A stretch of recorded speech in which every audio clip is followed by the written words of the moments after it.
بسم اللہ الرحمن الرحیم۔ السلام علیکم ورحمۃ اللہ وبرکاتہ۔ عابد راجہ چینل کی طرف سے آج میں اپنے دوستوں کو رسول اللہ صلی اللہ علیہ وآلہ وسلم کا ایک بہت ہی پیارا فرمان بتاؤں گا۔ آپ دوستوں نے اس پر ضرور عمل کرنا ہے۔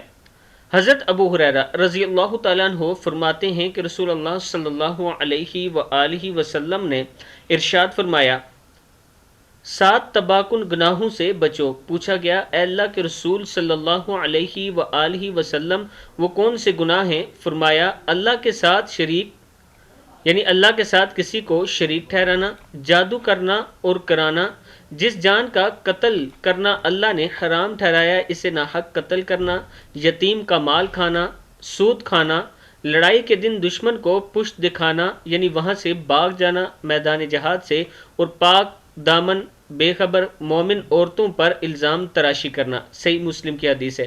یہ وہ 7 گناہ ہیں جن سے اللہ کے رسول صلی اللہ علیہ وآلہ وسلم نے بچنے کے لیے فرمایا ہے۔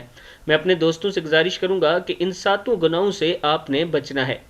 اس ویڈیو کو بھی آپ دوستوں نے آگے ضرور شیئر کرنا ہے۔ السلام علیکم ورحمۃ اللہ وبرکاتہ۔